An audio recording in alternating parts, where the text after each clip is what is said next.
விரிவான serial prediction பார்க்குறதுக்கு முன்னாடி யாராவது நம்ம சேனலுக்கு புதுசாக வந்திருந்தீங்கன்னா நம்ம சேனலை சப்ஸ்கிரைப் பண்ணிக்கோங்க. விஜயும் காவேரியும் சேர்ந்து புதுசாக ஒரு பிஸ்னஸ் ஆரம்பிக்கணும்னு யாரெல்லாம் நினைக்கிறீங்களோ இந்த வீடியோக்கு ஒரு லைக் போட்டுருங்க. விஜய் காவேரியும் வண்டியில் பேசிக்கிட்டே வர்றாங்க. பேசிக்கிட்டே வரும்போது விஜய் குமரன் கடையில் நிப்பாட்டுறாங்க.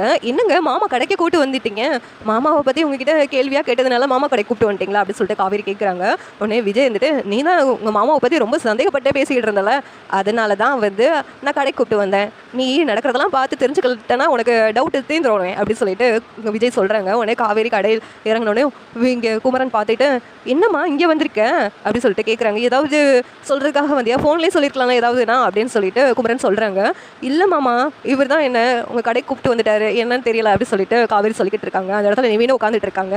உடனே நிவீன் வந்துட்டு வாங்க விஜய், வாங்க காவேரி அப்படி சொல்லி கூப்பிடுறாங்க. நீங்களும் இங்கே தான் இருக்கீங்களா நிவீன் அப்படின்னு சொல்லி கேட்குறாங்க. ஆமாம் ஆமாம், ஒரு 3 நாளாக இங்கே குமரன் அண்ணன் கடையில் தான் நானும் விஜயும் சாயங்காலம் ஆனால் கூடுறது. இங்கே குமரன் அண்ணனுக்கு ஒர்க்கில் போர் அடிக்கக்கூடாதுல்ல, அதனால் என்டர்டெயின் பண்ணிக்கிட்டு இருந்தோம் அப்படின்னு சொல்லிட்டு நிவின் சொல்கிறாங்க. ஓ அதெல்லாம் நடந்திருக்கா, இது என்கிட்ட ஒரு வாரத்தை கூட நீங்கள் சொல்லவே இல்லையே அப்படின்னு சொல்லிட்டு காவேரி கேட்குறாங்க. உடனே குமரன் இருந்துக்கிட்டு ஒரு நாள் இங்கே தூங்கினாருமா விஜய் இருந்துக்கிட்டு, மறுநாள் எந்திக்கும் போது பார்த்துக்கோ தூக்கத்துலேயும் நிவினை காவேரின்னு நினச்சி புலம்புறாரு. பார்க்க எவ்வளோ காமெடியாக இருந்துச்சு தெரியுமா அப்படின்னு சொல்லிட்டு நிவீனும் குமரனும் சொல்லி சிரிச்சுட்டு இருக்காங்க. ஓ இதெல்லாம் பண்ணியிருக்காரா அப்படி சொல்லிட்டு காவேரி கேட்குறாங்க. சரிங்க, எதுக்காகங்க இங்கே கூட்டு வந்தீங்க? மாமா நீங்கள் அக்காவோட ப்ளவுஸை தானே தைக்கிறேன்னு சொன்னீங்க, ஆனால் என்னென்னமோ தைச்சிக்கிட்டு இருக்கீங்க, ஆள்லாம் போட்டு தைச்சிக்கிட்டு இருக்கீங்க, அப்படி என்னமாமா உங்களுக்கு ஆர்டர் வந்துச்சு அப்படின்னு சொல்லிட்டு காவேரி கேட்குறாங்க.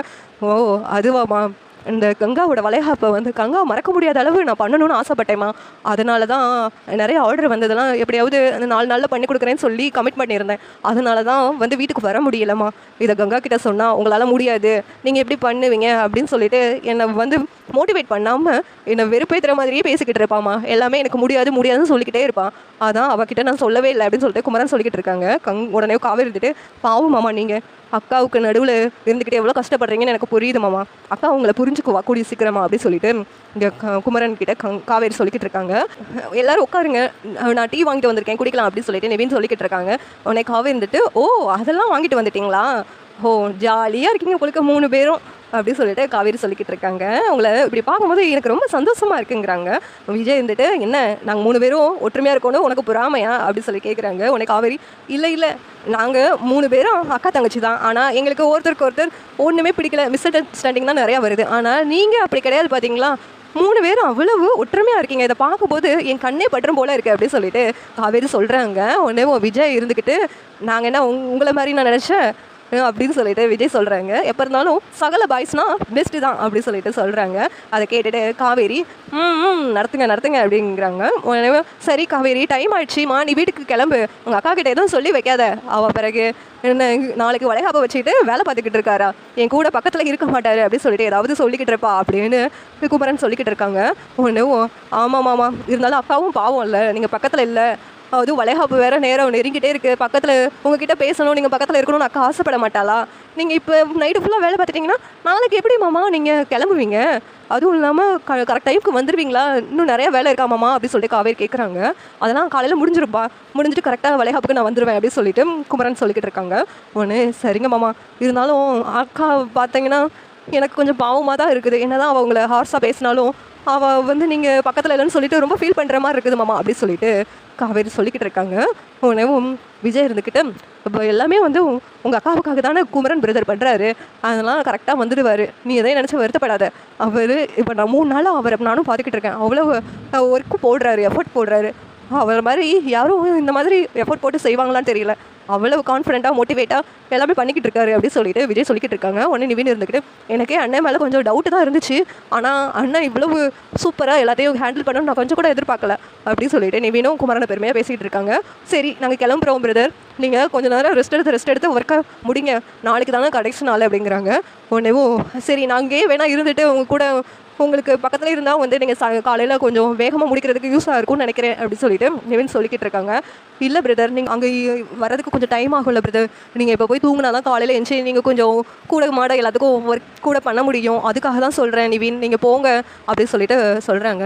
சரிங்கண்ணே, நான் எங்கள் எல்லா வேலையும் பார்க்குறோம், வளைகாப்பை பற்றி நீ எதையும் கவலைப்படாத, ஆனால் நீ தான் வளைகாப்பில் அந்த கங்கா அண்ணியை கூட உட்காந்துருக்கணும், அதை மறந்துடாத அப்படின்னு சொல்லிட்டு நிவின் சொல்லிக்கிட்டு இருக்காங்க. அதை நான் மறக்க மாட்டேன்டா, நான் சீக்கிரமாக வந்துடுவேண்டா அப்படின்னு சொல்லிட்டு குமரன் சொல்லிக்கிட்டு இருக்காங்க. சரி நாங்கள் கிளம்புறோம் அப்படின்ட்டு நிவின், காவேரி, விஜய் 3 பேர் கிளம்புறாங்க.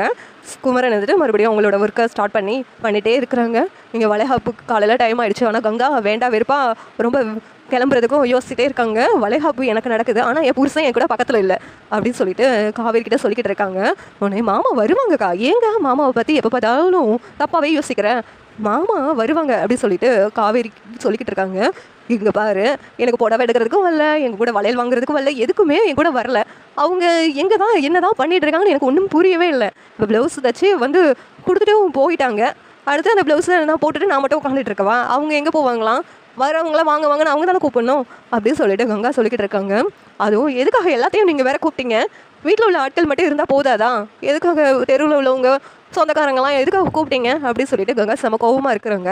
அந்த நேரத்தில் கரெக்டாக குமரனோட அம்மாவும் வர்றாங்க. வந்ததும் என்னடி இன்னும் வளைகாப்புக்கு டைம் ஆயிடுச்சுல, நேரம் ஆக போதில்ல, நீ கிளம்பாம என்னடி நின்றுட்டு இருக்க அப்படின்னு சொல்லிட்டு குமரன் அம்மா கேட்குறாங்க. உடனேவும் இங்கே பாருங்க அத்தை, அவர் 4 நாளாக வேலை வேணும்னு சொல்லிட்டு வீட்டுக்கு வரவே இல்லை. கேட்டாலும் இன்னும் டைம் இருக்குல்ல, வந்துடுவேன் தான் சொல்லிக்கிட்டு இருக்காரு, தவிர வரவே மாட்டாரு. இப்போ வளைகாப்பு நேரமும் நெருங்கிட்டு இருக்கு, இன்னும் வீட்டுக்கு வரல, அப்புறம் எப்படி நான் கிளம்பணும் அப்படின்னு சொல்லிட்டு கங்கா கேட்குறாங்க. குமரன் எங்கடி போனா?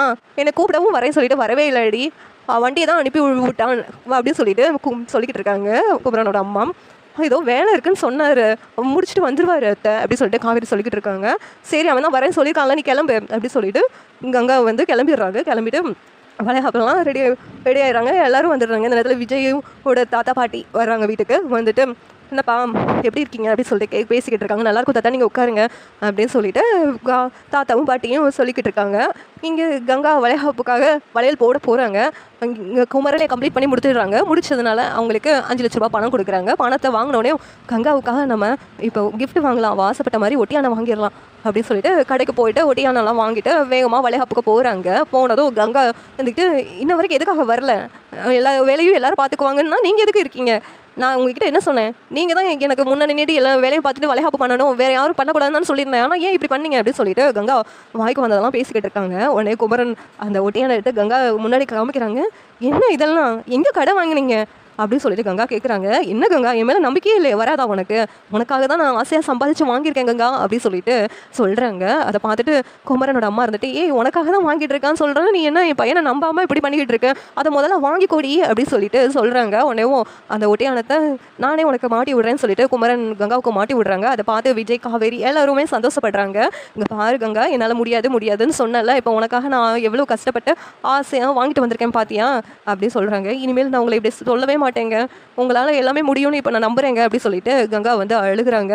உடனே குமரன் இருந்துட்டு இல்லை கங்கா, நீ அழக்கூடாது, நீ சந்தோஷமாக இருக்கணும், அந்த வளைகாப்பை நீ மறக்கவே கூடாதுன்னு சொல்லி தான் நான் இப்படியெல்லாம் பண்ணேன், மற்றபடி உன்னை வருத்தப்பட வைக்கணும்னு இல்லை கங்கா, உன் கூட நான் இருந்திருக்கணும், ஆனால் எனக்கு வேலை அதிகமாக இருந்துச்சு, அதனால தான் உங்க கூட இருக்க முடியல அப்படின்னு சொல்லிட்டு குமரன் சொல்லிக்கிட்டு இருக்காங்க. எனக்கு உங்களுடைய கஷ்டம் புரியுதுங்க, எனக்காக தான் இவ்வளோ தூரம் நீங்கள் கஷ்டப்பட்டிருக்கீங்கன்னு எனக்கு தெரியுது, இனிமேல் உங்களை இப்படி திருத்தி பேச மாட்டேங்க அப்படின்னு சொல்லிட்டு கங்கா மன்னிப்பு கேட்குறாங்க குமரன் கிட்ட. உடனே குமரன் எதுக்காக கங்கா நீ என்கிட்ட மன்னிப்பு கேட்கணும், உன்னோட ஆசைலாம் நியாயமானது தான், ஆனால் என்னால் தான் நிறைவேற்றி வைக்க முடியல இத்தனை நாள் அப்படின்னு சொல்லிட்டு குமரன் வந்து கங்கா கிட்ட சொல்லிக்கிட்டு இருக்காங்க.